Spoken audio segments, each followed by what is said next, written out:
So I've read 37 books this year, and I have a couple of tips on how I think you can be a better reader and a more consistent reader. Throughout this year, I've had a lot of people ask me, "Oh, Aya, how many books do you read?" It's like you're always reading. It's like every day you're reading. How are you able to read this much? And to be honest with you, at first I didn't really think it was a big deal. I don't think I read as much as a lot of people. I see people read a book a day, even though some of them work, some of them don't work. So it's not really a measure. However, here, like, these are like some tips that I feel have helped. These are some tips that I feel have helped me to read faster, better, and just enjoy the entire reading process. These are props, by the way. I don't think these are not the books I read. I have read. Which one have I read? I think I've read this one and a couple more, but these are just props. These are not like the sum of the books I read this year. Anyways, let's get into it. My first tip on how to become a better reader is to not read books you think other people want you to read, or you think that everyone else is reading. 7 Habits of Atomic. Are we using Atomic Habits, or How to Influence People, or Mima, Sun Tzu book, The Art of War. All those books are not, they don't speak to everyone, and they might even speak to you, but not at this current point. You don't have to read something because everyone else is reading it. You don't have to read something because you feel like it's going to make you look smarter or seem smarter. That was something I did for a while, and it really stunted my growth when it came to reading. There are different platforms like Goodreads that ask you about like your interests and stuff like that, and recommend books for you based off of that. You can start from there. You can ask yourself, what do you find interesting? What genuinely moves you in life? What makes you excited in life? And use that as your starting point for reading. Personally, I started with romance novels. I was a Wattpad girl for so long, and I could read like 6 books in a week because I was enjoying the whole romance love process. Now that I have kind of like shifted and I don't just read romance anymore, I have developed my pattern. I've developed my taste buds when it comes to reading, but that was my starting point. I didn't just read because this was what everybody wanted me to read. There were times where people were like, "Oh, you should read Charles Dickens, you should read Oscar Wilde." And to be honest with you, up to this day, I think I've only ever read one of both their books.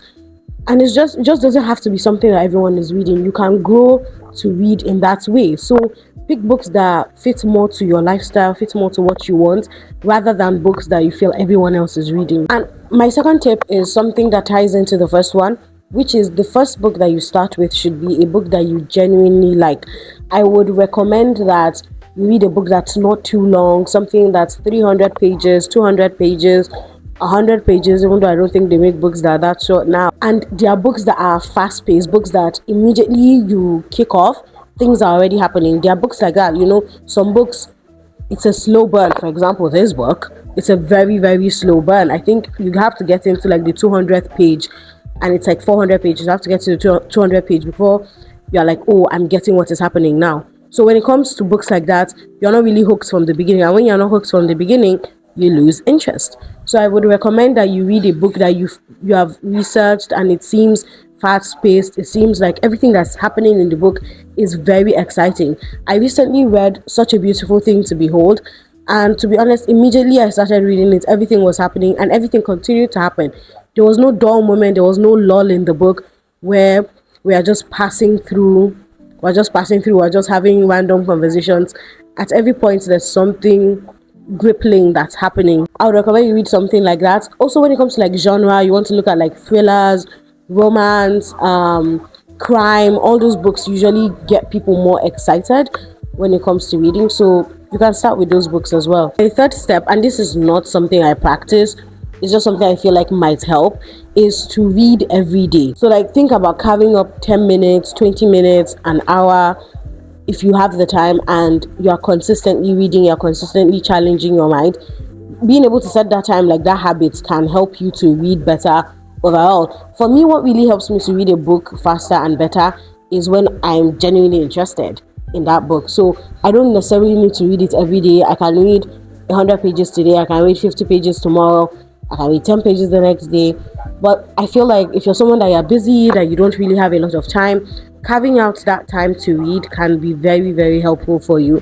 if you have a routine, you can be able to easily slip it in. Whether you're a morning person or you're an evening person, you might want to like read 5 pages or 10 pages when you wake up or before you go to sleep.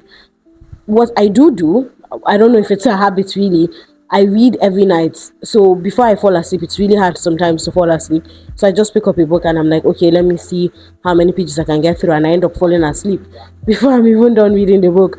So that can also help if you're someone that struggles with sleeping.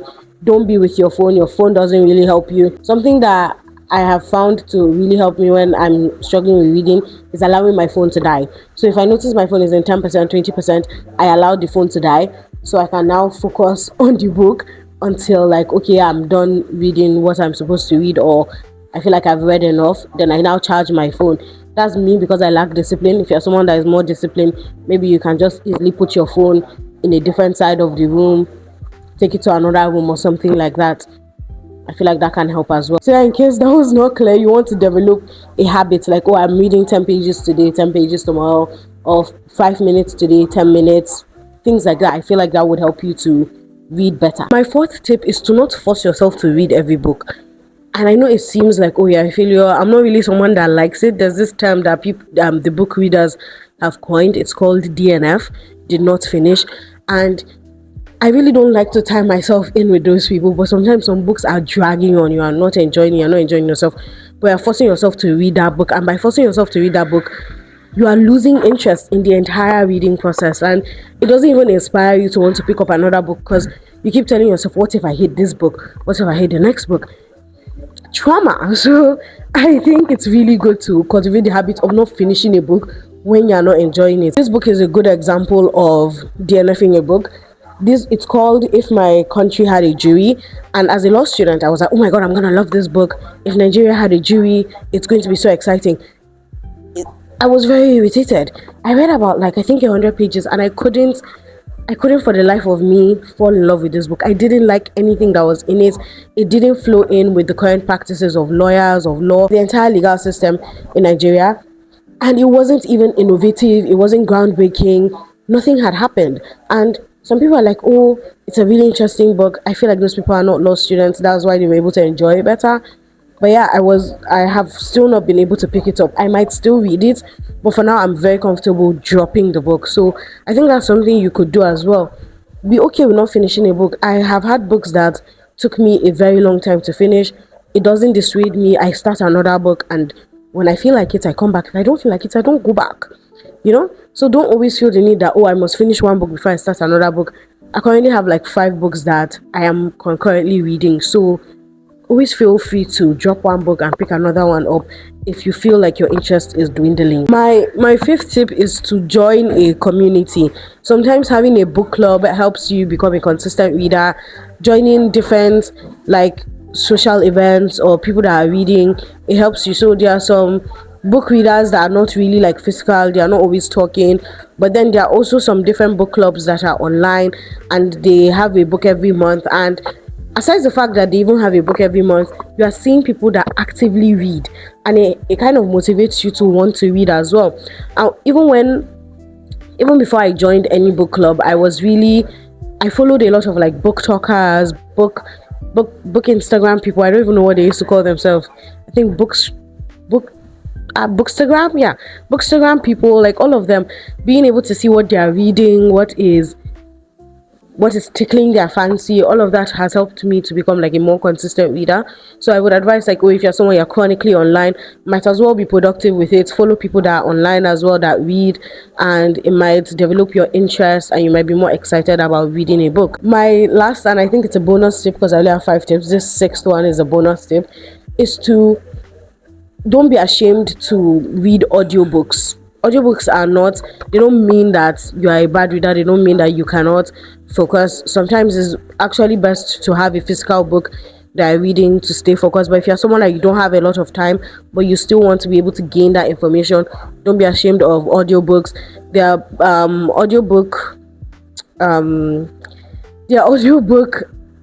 audiobooks apps like LibriVox. LibriVox mostly has like classics.